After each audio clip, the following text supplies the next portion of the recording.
personal attack. Winners don't use drugs. What's up, everybody? Whoa. Happy Friday night. It's Yeah. the Wrestling Dustbin. Talking about Lucha Underground, Season 1, Episodes Spectacular. 3 and 4. Muy spectacular. You gotta roll those R's. Remember, you gotta roll the R's. Wait a minute. We were watching Lucha Underground? I thought we were supposed to be watching Lucha Underwear. What? Oh. Well, it is Luchas in their underwear. I'm in the. It's a bunch of luchadors in their underwear, so yeah, we were watching Lucha Underwear. Oh my god. But yeah, Tommy, Shifty, Adam, Chris, Yo. thanks for chilling.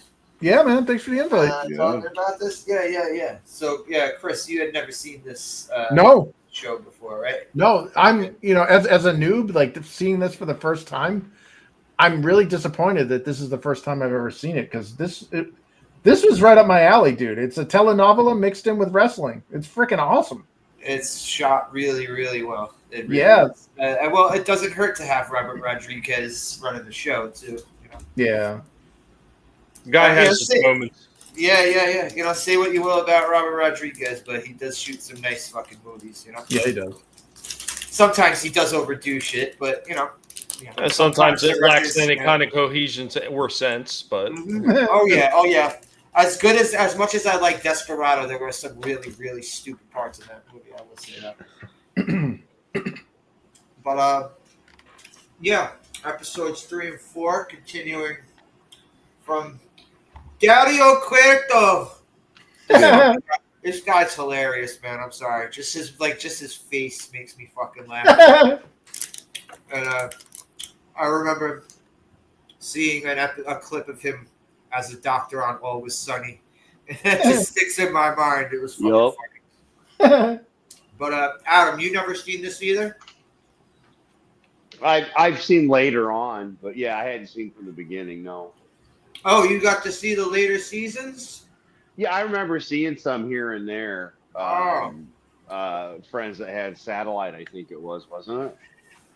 Well, it was also on regular cable. Okay. Al Ray was also on regular cable. Yeah, I wasn't 100% sure, man. It's been so damn. I think we've forgotten more about good wrestling than good wrestling that exists today. Yeah, it's kind of hard to realize that this was freaking 11 years ago. Right? I remember this watching this on a Gar. I remember seeing episodes that we got from Pirate. Yeah. well, I think a lot of the promotional that they were doing for El Rey and on a lot of these networks that was on, it really didn't help this program really much at all. Because when I found this, I found it completely by accident. I was like bored one day. I couldn't find anything else on, and I was perusing the freaking channels. I was like, okay, what the hell is this? I'll take a look. And that's how I found the show. I didn't find it from any promotion. Echo. Yeah, I noticed that. That's why I paused. Oh, okay. Who's doing the echo? Yeah, who is it? I think that was Adam. Oh, okay. It's gone now. But yeah, this episode starts with oh no, that's the next episode. Yeah, the white midget. We get our first midget sighting. Versus Masquerita Sagrada is our local midget, our resident midget in Lucha Underground. I'm just glad they have yet to introduce Mrs. Roper. I really do not. I really do not like when they bring that idiot in. That gets really annoying. Well, what does his name translate to? The eyelash or which one? Pimpinella? Yeah, Pimpinella. The little midget. Or whatever. Oh, the midget. Oh, I thought you were talking about Mrs. Roper for a minute.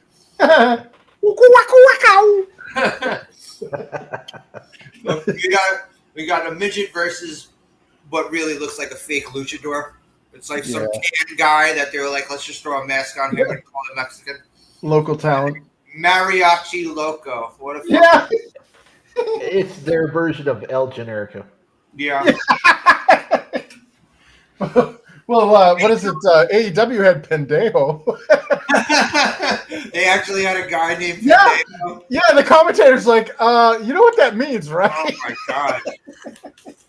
Were they bleeping it out every time they said it? No, they just made it a B sound instead of a P. So they're like, pendejo. I'm like, yeah. But yeah, El Generico, if he wasn't in NXT at this time, he would have been perfect for this federation, I think. Plus, we wouldn't have had to hear him talk. Sami Zayn, fuck that guy. God. But yeah, I was saying when this match started, I was like, prepare for the midget to win. Of course, Yeah, you were the kidding. midget won. Yeah. Yeah, you beat the shit out of that guy. Well, actually, vice versa. Shifty, you were saying that you think that he goes on a losing streak? Because I remember him winning. There's also been over 10 years since I watched this. So I'm pretty sure he loses a lot because he's somebody you want to win, and then he ends up not winning. I think I don't want him to win. No, I'm sorry. Him and Sexy Star, I think, it forms a tag team at some point. Oh my god! If I remember correctly. Wow, that's bad luck right there. They should throw in Mrs. Roper for fucking, the trifecta of get the fuck off my television. Yeah, I need to find that clip because Pimpinella is still wrestling in AAA, and WWE bought AAA, and they did a pay-per-view here recently, and he has a spot where he goes around kissing everybody. And doesn't he do that shit here too? Yeah. And they had a shot of Triple H watching it from the audience, and he did not look happy. He did not look happy. Why isn't he kissing me? It's not that he wasn't happy. He felt left out. Yeah, jealous. Lower. But wait a second. So that motherfucker's still wrestling. That motherfucker looks like he's 50 when they bring him. You'll see. I'm telling you, Mrs. fucking Roper. It's like Mrs. Roper in like a fucking leotard. It's gross. There's a girl. There's a man upstairs dressed as a woman. Go check it out. Well, I mean, he runs the ring. He runs around the ring going, Stanley. Who do you find more off-putting, him or Sonny Kiss? Oh God! Oh my God! That motherfucker. See, that was also in the beginning of AEW. And I remember I was like, why do I feel like I'm just watching WWE from like 2005? It's like Rico all over again. Yeah. Rico. You know, put that stuff on Logo or something. Like, if there's an audience for it, you know what I mean? Like, I don't want them to take that stuff off the air. It's just stuff I don't want to see, you know? And all right, if anyone remembers Rico from WWE. Wow. And you know what's fucked up about that? That dude is legit like a badass. Yeah. That dude, he was a bodyguard. He was part of that Power Team USA. Yep. He was a cop. He was Las Vegas cop. He was the champion on the first season of American Gladiators. Uh-huh. Wow. That dude was legit a fucking badass, and they made him a hairdresser. Man. God, I would have loved to have been on American Gladiators. It was like the funnest thing. I wouldn't because you were not going to get any sort of medical attention there. Yeah, that's true. I watched the documentary on it. I saw them talking about the documentary, and that was so fucked up what they did to those people. Yeah. Honestly, like, that's insane. And I knew one of the American Gladiators, Hawk. Yeah. Lee Verman. Rest in peace, buddy. Yeah, he was a booth babe for one of the games I worked on, Firefall. Tommy Aguilar. Well, thanks for chilling out and watching with us, Tommy. Yeah, later, man. Adam had to go too. Okay. Oh man. We're down to 3 already. No problem. Yeah. Hold on. Is it something I said? Man. But yeah. So Midget wins, and then Chavo Guerrero comes out and beats up the Midget. Yep. The first goddamn good thing I've seen Chavo Guerrero do in the wrestling ring. Yeah, until he got that phone call. Oh. Well, to be fair, this was almost 10 years later, so Yeah. Holy shit. that was before. That was way before. Yeah. Yeah. I don't know, man. I always find Chavo I just found him so mediocre. He's Yeah. not good. He's not even good on the mic. He really isn't. Man. A lot of people in this that aren't good on the mic. We got him and Johnny Mundo. Johnny Mars. Jonathan Television. Yeah. What's up, Vigilante? How you doing, man? Hey. They chased themselves away. Yo, Oh, okay. Gotcha, Tommy. cool. No problem. No. Financials gotta come first. Yep. Yep. They're talking about a defunct wrestling federation from 2014. Yep. But so like Chris was saying, they shot this like, what did you say? It shot like a telenovela.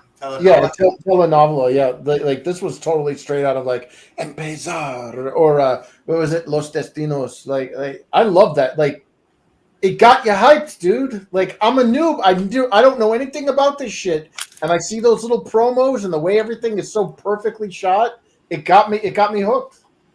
Like, okay. It also helps because the producer is what, Survivor?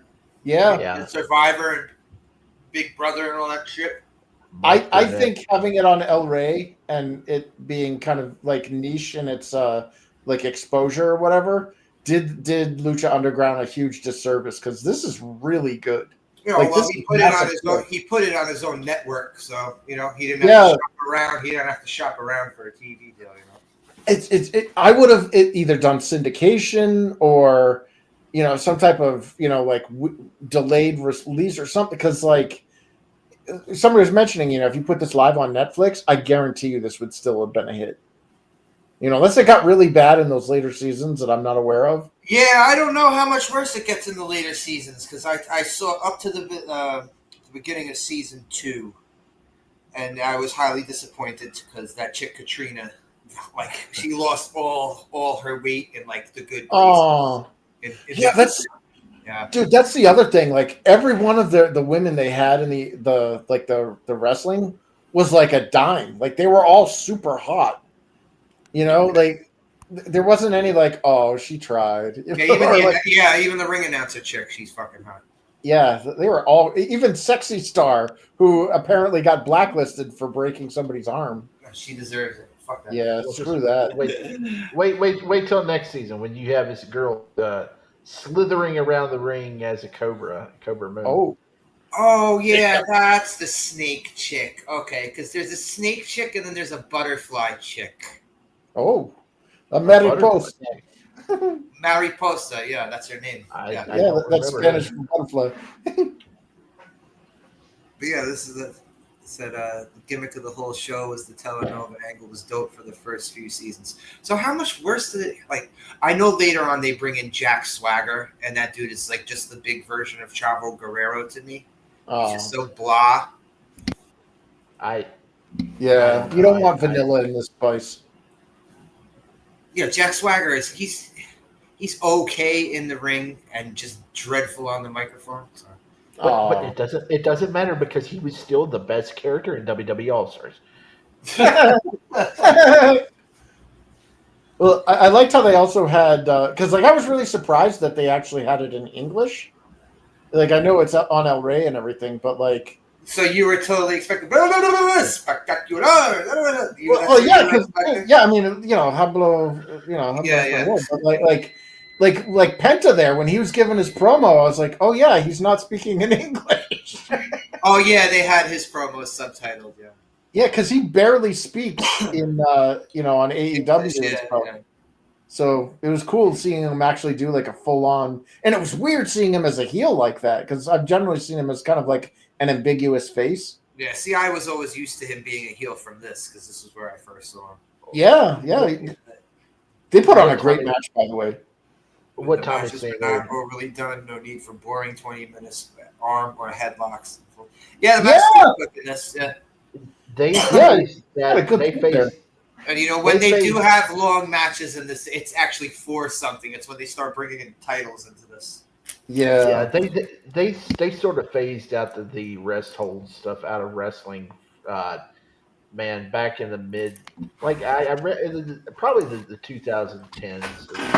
I don't know. There were some federations, not just WWE, but I said where 2 minutes into the match they go to a headlock for the rest Yeah, hold. it 2 minutes into the match. It depends on the person. If it's like an older wrestler like Randy Orton, he'll still do a rest hold, but they've kind of done away with that. Most of the time, if you see a rest hold, it's because they're in a commercial break or something. But everything's just so quick and fast paced nowadays. But this was good here. We got a jobber match. Yeah. I think that we got a squash match. You know what wrestling needs is more squash matches, and I'm not talking about all right, someone who used to be mid card, but they just got so low down the card that they decided to make them a jobber. I'm talking about you bring in some dude who looks like he just came out of a fucking he just stepped He's out a janitor. he just stepped out of McDonald's. And he decided to fucking Ambush. Decided to put wrestling trunks on and be like, "Hey, I'm just gonna walk across the street over here to the arena." No, that's what made the superstars back in the day. The superstars. It is because you got to see their move sets, you got to see their characteristics. You know what I'm saying? Yep. Boss Man, when he would handcuff someone after a jobber match, when he would handcuff the jobber to the fucking ropes and just beat the fuck out of him with the nightstick. Or Jake the Snake DDT and the guy and then putting the snake on him, little things like that. $1 Million Man, you got the money. The dollar bill in the mouth, that Virgil would always take out of the dude's mouth. or the model arrogance sprayed. We got a jobber match here, some dude that you'll probably never see again in this federation, from what I remember, versus Mil Huertas. And of course, Mil Huertas won in a fucking match. Couldn't have been longer than 4 minutes. Die 1,000 deaths. We don't have any Barry Horowitzes or Dwayne Gills anymore. In wrestling, it's sad. Yeah, I know. It's some dude who fell out of favor now. You know what I'm saying? That's what jobbers are now. They were someone they would build up, and then they just fell out of favor. It's like what they did to Damian Sandow in fucking WWE. They brought him in. Making you think they were going to make something out of him, and then they just made him a fucking comedy jobber. Yeah. You need jobbers. They got to be a jobber from the get-go. Well, and another thing, don't debut and lose the match. Yeah. That should be a squash match. This guy. This next match, there was no choice because they were debuting 3 people at once. Yeah, that's a bad decision. Drago versus Penta versus Phoenix. Drago with his cool mask. Yeah, that mask is freaking awesome. He's very, very short. He's very, very short. He makes Penta look like fucking Shaquille O'Neal. He's got a big long black tongue. Yeah. Oh, and I know when I first saw him, because I first saw him in AAA when I used to get AAA on TV. And even though I couldn't understand a goddamn word they were saying, I was still watching it to see the wrestling, And he used to come out with nunchucks. I can't remember if he comes out with nunchucks later on in this. Oh God, AAA.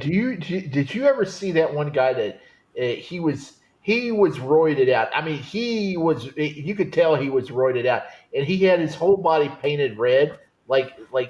Oh yes, and he had the devil mask, and he came out with the music that was a mix between the Road Warriors and the Ultimate Warrior. Oh, I forgot what that guy's name was, but now when you say he had full red body paint, yes, he was awful. He was awful. Name? Do you remember his name? I don't remember his name, but he was just a mishmash of everything, and he was roided the fuck out. Yeah, he was like Tim Curry in Legend. Yeah, but his body was weird. It was just you could tell he bloated. Was oh yeah, the bubble gut. He had a skinny waist, but his arms were ballooned out. They were it was weird. It's like they just implanted breast implants on his muscles. He had that synthol stuff where you see those Brazilians there with those disgusting deformed arms, and you're like, did you honestly think this was a good idea? Yeah, I completely forgot about that red painted guy. I'm gonna have to look this guy up. I forgot his name. And I think there was a series of those guys, and they would be another one come out because, oh my God, it's the other one, and he Well, was, yeah, I remember they had the psycho clowns. They had that whole Yeah. group of fucking clowns. Yeah, I remember that. But yeah, you know what, Tommy? SD Jones, he was such a staple of the jobbers that they actually made a toy of him. Yep. SD Jones was like the only true jobber that they made one of the LJN figures of. And that's a testament to him putting in the work. Yeah, I remember also hearing that they used to make SD Jones actually win matches. This must have been a little bit before my time. it had to be El Diablo or something because he was the devil. All right, in AAA, you mean, AAA. right? Yeah. Well, do He you was- remember what Johnny the Bull became? Oh. No. Relic. No. All right, do you remember Johnny the Bull from Yeah. WCW? Yeah, he was in WWE for a while. Yeah, He looked like Robert De Niro. Yeah, he became this character called Relic, Oh. and he wore like. Remember when? Did you ever see when Great Muta started wearing a mask instead of face paint? Yeah. He was wearing a mask like the Great Muta, and he's wearing like the fucking like the loin cloth. And he like came out of a coffin and shit. and in TNA, yeah, and in TNA, like Oh, that His explains name- it. they were like, Relic is killer spelled backwards, and they would say this like 800 times during his matches. Yeah, I didn't watch. I didn't watch much TNA. How are you doing, Luis? Drunk Wizard Crypto Coffee had a wrestle stream on my channel last night. There was a mention of Lucha Underground. Yeah, well, I was telling him about it when I was on his channel, Drunk Wizard. Oh yeah, Steve Lombardi. Yeah, Steve Lombardi was another fucking staple jobber. Brooklyn Brawler. Yeah, he had a fast Johnny Fastball or something. He had the face paint. Abe Knuckleball Schwartz. Yeah, Schwartz. Yeah, and Warriors. And they he did, also, they did it during the baseball strike in '94. yeah, and he was also Kimchi for and he played Doink a couple of times too.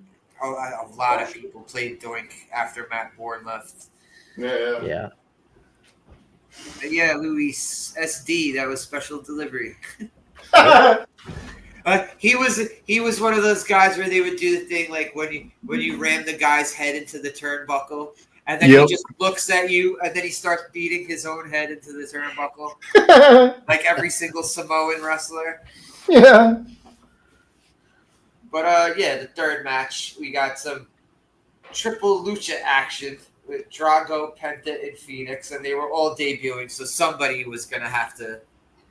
Two people were going to have to lose. One person was going to have to win. Mm-hmm. And is it just me? All right, I like Phoenix and all. But is it just me or does he look like he needs to hit the gym? Yeah, well, especially next to Penta and Drago there. He doesn't look in that great a shape. But he moves around fucking just fine, though. Yeah. Does he still look like that? He He looked is very on the lighter- pudgy here. He was a little paunchy here, He is still on the lighter side. I kind of quit watching. Right. Well, no, he's on SmackDown, and I can't get SmackDown, so I didn't get to see him much since he's been in the WWE. So I don't really know. I can't remember the last time I even clicked it on. Yeah. For like fucking 2 minutes. Oh, it's not even on USA anymore, so. Yeah, it is. It's well. Oh, SmackDown it is? SmackDown is. Well, SmackDown's Raw- on USA. Raw's on Netflix. Oh, they moved SmackDown from Fox? Yeah. SmackDown ain't on Fox no more? Oh, okay. Last fall. Yeah, Fox found out that it's not the ratings juggernaut that they shaped it up to be. So they were like, we're going to not renew this $5 billion contract. Wait, Skinner was Doink at one point too? Wow. Skinner? Yeah, Did, Skinner was the first alternate Doink at WrestleMania 9. did anyone see what Skinner was before he was Skinner? Yeah, Steve Kern. Yeah, Yeah, one he of was- the really gay tag team, the Fabulous Ones. Oh my god! Oh my god! Did you see that promotional video that they made set to "You Dropped the Bomb on Me," where they're combing their hair and they're getting ready for the match? And Yeah, it's and then like them Yeah. swimming around in the pool and shit. Yeah, too. yeah. I swear, I for years on Twitter, I begged Will Ferrell and John C. Reilly to make a movie out of that. Based of that video. Yes, it would have been so good. Skinner was doing when he started doing that mirror shit. Okay, all right, so that was Skinner. Who played Dink? What? Super Nintendo Chalmers? Who played Dink? It was some midget. Oh, I thought it was Hornswoggle. A Kid Indian or something. He had like an Indian name or something. I thought you said Kid Idiot. No, Kid Indian. No, it was like is some kind of Native American name. I think I'm not sure. That would be a great name for a wrestler whose gimmick is that he's a complete moron. He loses all the matches like on his own, like he trips and falls and hits his head, and he's unconscious. A Kid Idiot got pinned again. Yeah, the match just starts and he falls off the apron or whatever, showboating. Speaking of little guys, Hornswoggle, man, it sucks that they never actually let him actually cut a promo or anything. Like maybe once or twice. He's actually good on the mic. I never could stand Hornswoggle. Oh, but yeah, well, when he ripped Peter Dinklage, yeah, he's actually. Oh, well, anyone who rags on Peter Dinklage is okay in my book. I'm fine. Yeah. Okay, I like you now, Hornswoggle. Little career ruining motherfucker. How's a midget gonna pull the ladder up from underneath? The step ladder. No, Hornswoggle's pretty cool. I don't know. He's got a whole bunch of Muppet tattoos. The only midget that I liked over these past course of year was that one that they had, the bull, when he was with the two matadors. I forget what they called the fucking matadors. Oh, it was colognes, when they turned the colognes into matadors. Yeah, but it didn't make sense because they were Puerto Rican. Yeah. Well, that was Mexican enough for Vince McMahon, though. Yeah. Oh, that match, the Wii LC match between the bull and Hornswoggle was really good. It was really good. They were getting chairs out and shit. Luis here knows the identity of who Dink was. Tiger Jackson. Oh, it wasn't Indian Feather. It was Indian Dot. Tiger Jackson. Okay.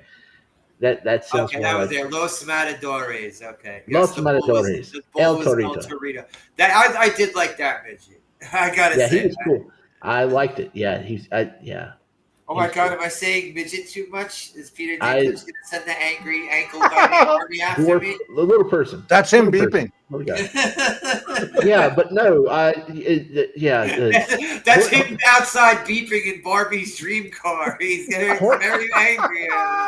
Hornswoggle, yeah, no, he told him off to a lot of them did because I actually forgot about cost that. people work, yeah, he stunt man, the stand-ins and yeah. Yeah, I know, man. We need a good stunt midget for these movies, you know? But all right. Next episode 4, we start out with a women's match with flailing ass sexy star. I swear to God, this woman flails. That's her whole offense. Flail around. Oh man, make sure you get your hair weaving so it looks like you're really fighting. I don't know. Even before she broke that girl Rosemary's arm, I didn't like this one. Dude, she's got a smoking body. Yeah, she does. She does, but Evilise got a better body. I don't know. I like Evilise's fake cans. I'm sorry. And plus, she wears some really slutty outfits. I like her. I was hoping they'd kiss and make up in that match, but yeah, I'd set up a double-sided dildo in a pool full of Italian dressing. What type of wrestling is this? Back my out! God. Is this a porno? Oh my God! Porn wrestling. It's getting pornographic in here. I tell you what, there is some stuff that comes out of Japan, wrestling wise, that you would not believe. And wow, I'll have to tell you off air. Yeah. Well, Wow. all right. There was this federation called Hustle in Japan that was so like they actually had good wrestlers there, but the dumb shit they would do. They had this this smoking hot Japanese chick. She was managing Tajiri or something like that, right? So the match was Tajiri versus the Great Muta, right? And like I forget what happened during the match, but somehow during the match it ended up like the chick's snatch was in front of the Great Muta's face, and the Great Muta sprayed the mist of her snatch, and then they made it that he somehow got her pregnant with that. They did this in a storyline, and then not too long ago, I see they debut this girl as the Great Muta's daughter, and she's supposed to be what came from this whole storyline. Yes. I remember that. But Continuity. That's and tame. this was like 20 years ago too. That's still tame to what I've seen. I've seen things. Yeah, you lose your midget acting card if you fucking wear lips, according to Seinfeld. Yeah, I actually liked Finley. Finley, of course, he was kind of stale, but he was one of those dudes who you could believe could kick the shit out of somebody. Which is a very rare thing in wrestling these days. Like someone you could just look at and be like, oh, that guy would rip somebody's head off and punt it down the block 60 yards. Yeah. We don't really have that anymore, you know? I know, and that's what it's what makes me not like wrestling as much as when I see these these kids that weigh as much as my leg and they're taking on people like Brian Cage. No, we do. We have somebody like that. We have like the best person like ever, and I know a lot of people don't like him, but no, Brock Lesnar is still going, and he's like the last one. Yeah, he's the last one from that fucking era. Yeah, and you know what? Say what you want of Brock Lesnar. Say what you want about Brock Lesnar. At least Brock Lesnar can wrestle over a 10-minute match. Yeah. Brock Lesnar, that motherfucker got a gas tank. He really fucking does. He is not like Goldberg. Goldberg is worn out by the time his pyro fucking dies down. That's because Goldberg isn't a wrestler. He never was. They got him because he was a big jacked dude, and at the time, it felt like they were trying to like compete with WWE by having a Stone Cold Steve Austin kind of surrogate. And the guy couldn't wrestle, man. It was basically just spear somebody and then go, who's next? He did some moves. He had other moves, but it was all in squash matches, you know? Yeah. Well, do you remember when Lord... he had to have long pay-per-view matches. It was definitely exposing him, you know? Well, Steven Regal, put him through his paces. And it was you got Regal whooping your ass. Regal was really kicking him in the face, too, it looked like. Damn. Yeah. Yeah, that was kind of the beginning of the end for me, where I was like, okay, you got this big monster, and he doesn't even know how to... He's like the male equivalent of, Jade Cargill. Well, you know what Goldberg was? Goldberg was the late 90s Ultimate Warrior. That's Oh, that's a perfect... Yeah, you nailed it. Yeah. Roid build, intimidating look.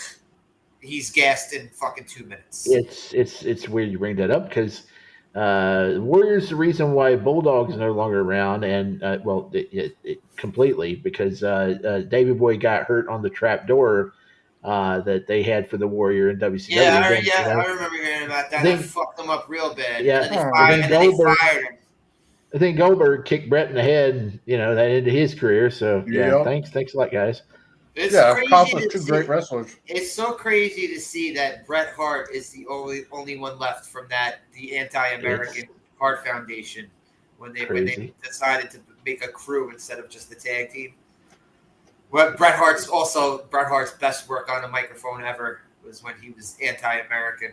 Yeah. Yeah. Honestly, I know they blamed Vinnie Mac for that gimmick there, where it was he was a babyface for Canada, but a heel for America. Yeah, yep. Oh, that was a terrible idea, blah, blah, blah. I'm like, are you kidding me? That was fucking awesome.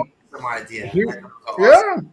I just learned something recently, and I didn't know this, but around 2010 when he came back, and he during the time he won the U.S. Championship and stuff, he was actually wrestling actual House matches. house shows. Yeah, I yeah, didn't know that. I didn't either. I thought they just would bring him out for tag team matches and shit. Holy crap! I saw. You saw it on Twitter, right? They had a clip of one of his house show matches. Yep, Wow. I had That's no idea insane. about that either. Yep.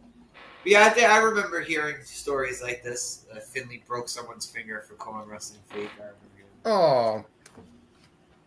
Don't call it fake, laddie. Snap. I saw.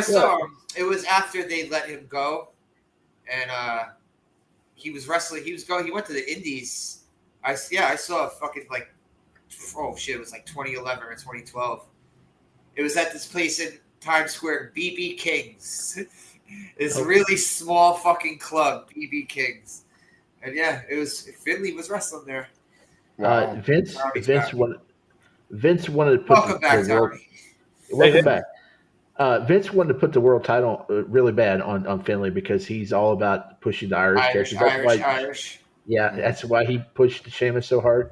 I can't understand what his name McMahon. Well, Why? I'm sorry. Yeah. Sheamus is one of the most goddamn stale wrestlers I've ever. I'm a big fan. I'm a big fan. I like. You know what? I saw him in real life. He's a big dude. No, Sheamus is good, but the problem is he Yeah. was never used correctly. That was always the problem, because when he was in the lower federations, all the all those magazines back the Mat or whatever the hell those damn magazines were called, they were always talking about what a good wrestler he was. But by the time he got up to there, it was okay, we need to narrow down what you're doing just to a few things, and that's what kind of wound up happening. That's why he becomes so boring to a lot of people. Stale. Let me tell you. Let me tell you. It's WrestleMania from a couple years back. They had a triple threat match between him, Gunther, and Drew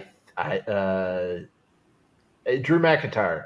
It was one of the best matches of the card. It was so hard hitting and we watched that. It was great. It was. I also saw Drew. I saw when I was going to a bunch of indie shows. I saw Drew McIntyre versus Matt Hardy. It was fucking hilarious. This room was it was a casino. And it was this casino showroom where they got the cars for sale, in a Vegas Vacation. And then Papa Giorgio winning cars left and right. Yeah, Drew McIntyre, that dude is a fucking beast. Yeah. That motherfucker underused.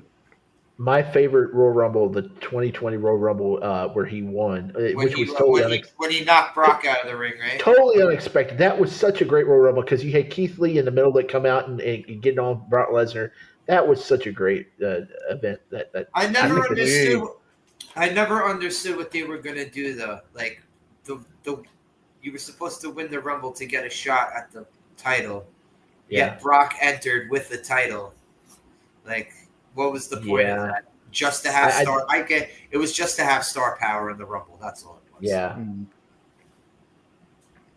But Sexy Star and her flailing abilities overcome Ivelisse in this match.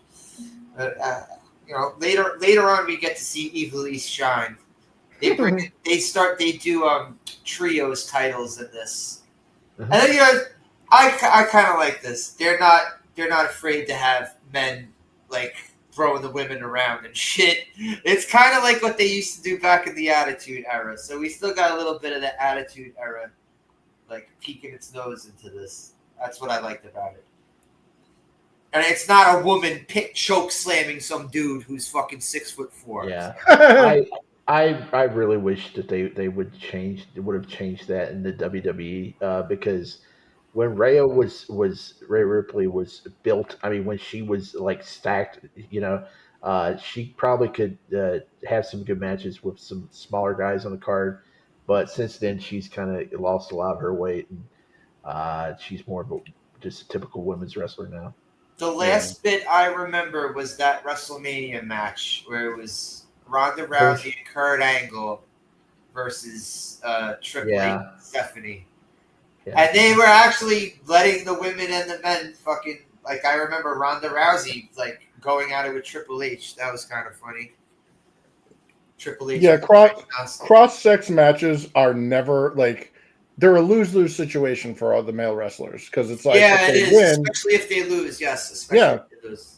yeah, it's not doing you any favors wrestling women if you're a And dude. we all know it's fake and all, but the whole thing is you're supposed to like build up Yeah, the illusion. You're supposed to build up the illusion of this shit. Well, in AAA, it worked because the men are about the same size as the women. Yeah, they are. There's And they all have the same. They all have the same build too, basically. there's one of the first mentions I saw of Sexy Star is that there was this cage match between her and this guy named Billy Boy and Aerostar and Billy Boy's ex girlfriend or the mother. Billy Boy. Yeah, and they had chairs. The women got bloody. It was crazy. It was like cage match. It was wild. And What's good? the whole match. Yeah, the whole match. You had a Sexy Star outside the ring, and she's going, Billy. The whole match. How you doing, Toback? Good to see you, bro. hey, But yeah, this was a 4-match episode. All the other episodes have had 3 matches. Well, that's because they had to stack this last match. All right. Well, match number 2, we got Penta versus Phoenix. So one of them got to win. So now Phoenix is 2-0. You know what? Yeah. Phoenix won that first 3-way match. They should have made Penta win this next match. Yeah, you know what? Looking at this shit, like I could become a better booker than this. Well, no, I mean Penta. He gets a little fed up, and he starts taking it to Ray, and they build it up. They're building up Ray to be like the top baby face because he really is. Him and Puma, I think he's probably a better baby face in Lucha Underground than Puma was. Once they get up to that casket match between him and Mil Muerte, man, that's gonna be fun to watch. I remember all the advertising because even though I wasn't seeing it on El Rey, I would still come across advertisements for it, like just anywhere online, and like this poster right here. This poster, it was him. He was all over these posters, and it doesn't make sense. He's not. He doesn't even say a goddamn word. It's been 4 episodes and he doesn't say a fucking word. Even when he's doing the backstage promos with Conan talking to him, it's Conan doing all the talking. And Conan had to carry the weight. Yeah. Yeah, he's just standing there nodding his head. He's nodding his head. Oh, was that a double entendre right there? He had to carry all the weight. Yeah, Conan also all broken down in this. Like when he starts coming to the ring with Prince Puma, he's got a fucking cane. Yeah. Well, he probably if it is kidney failure or kidney disease. I think I think around this time he had hip surgery or something. Yeah. I don't know, man. The life of a wrestler is really hard. So just having them be around at this age, I'm happy. Hey, Frank and Sarah, how you doing? Hey. Cousin Frank What and up? Sarah stopping in. Good seeing What you. up? But yeah, so of the 3 guys who just had the 3-way match in episode 3, 2 of them got to win. Because the next match is Drago versus King Cuerno. King Cuerno, who gets a fucking little vignette building him up. Yeah. And he loses. Well, that and in his little vignette, his little telenovela thing, it was like, oh, this guy's going to be awesome. And then he comes down the ring. He's a hunter. Yeah, he comes down the ring with a deer deer. Yeah, it looks so stupid. It's like you could have, and then he lost on top of that, and it's like, wow, way to assassinate that character. Yeah, I know. You don't give someone a vignette. All right, if someone loses their debut match, that's one thing. But you don't give someone this promo vignette. Yeah, you pump them up and then drop them. Nah, that's sloppy. That's sloppy terrible. Right. But we get the match of the night, bro. We get fucking Suge Knight himself. Yeah. Big Rick, who just went to Dick's Sporting Goods to get a pair of basketball shorts and fucking wrestle Johnny World himself. Yep, Jonathan Television. Yep. Oh yeah, so you didn't see episode 1, Chris. I can't remember if it was episode 1 or episode 2. So those two little dudes who came out and started attacking him after the match.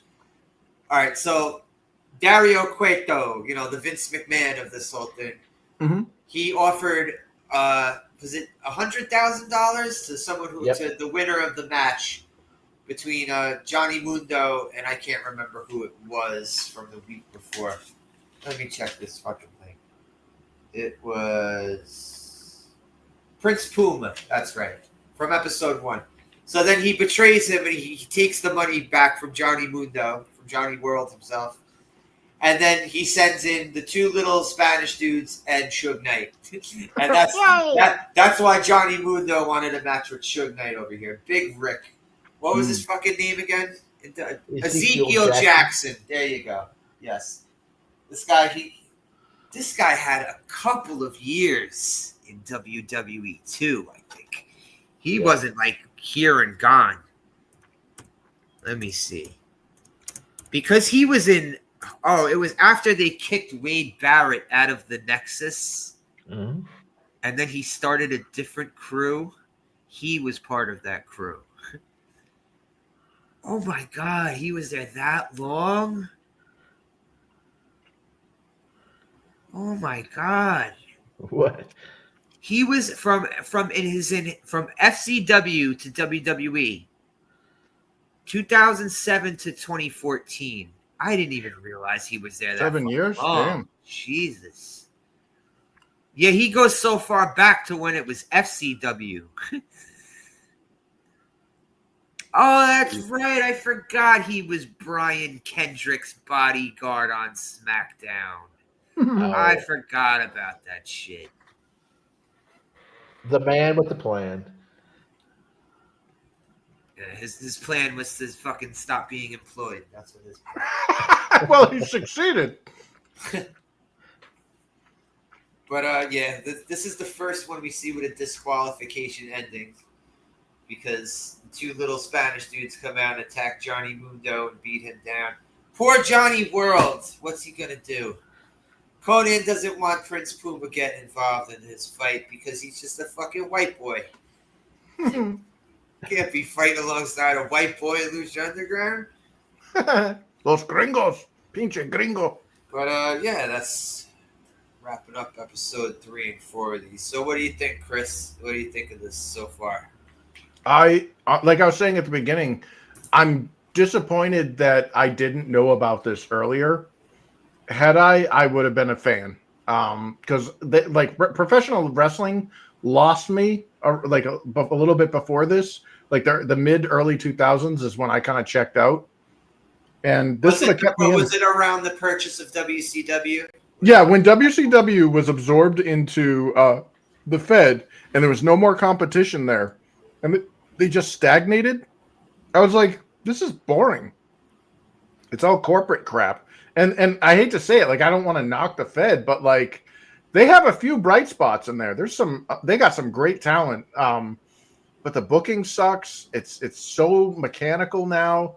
And then you look at like Lucha Underground here, where they have those awesome vignettes.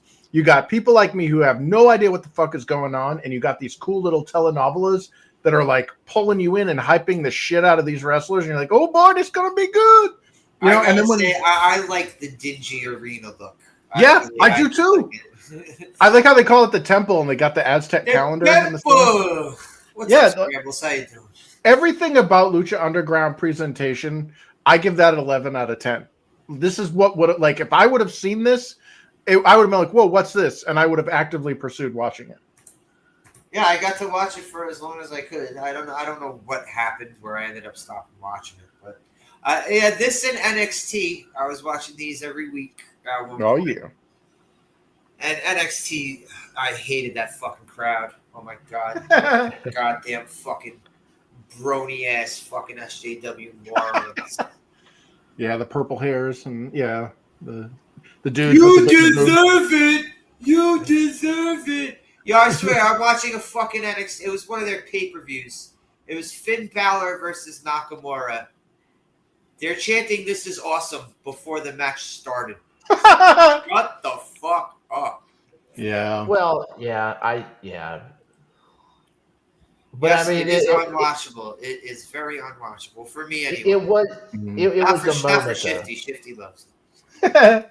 Well, it was a moment though that point because those were the two main. I know, guys but it that- just got. I don't know. They're fucking marking this really. Just Yeah, you got to earn Yeah. that chance. Well, Like, they did. They kind of, well, they did. If you watched New Japan, they did because those were the two main guys from New Japan here in the States actually fighting in the WWE ring. So it was a moment. It was a moment. You know. yeah, not for me. Okay. yeah. Like They the thing annoyed that the shit out of me with that. well, the thing that makes professional wrestling good is its accessibility.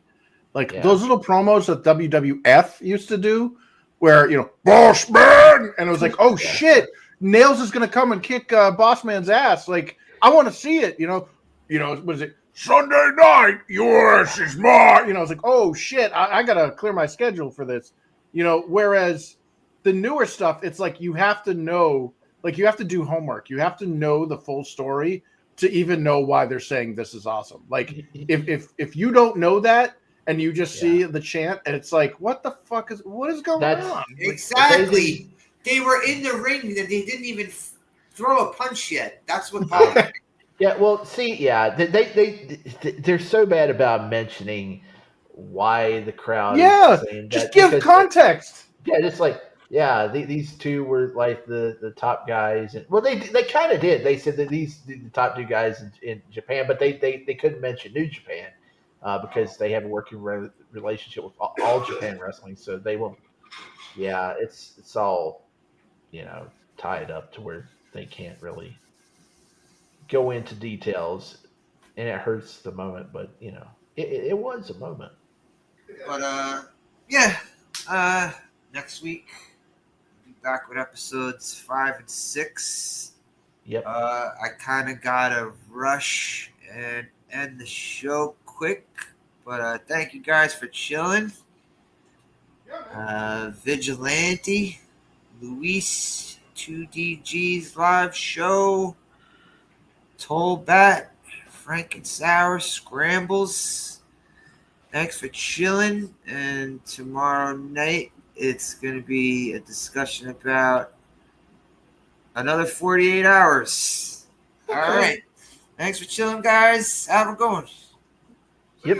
What's up, DiBiase, punk ass bitch? Oh, motherfucker.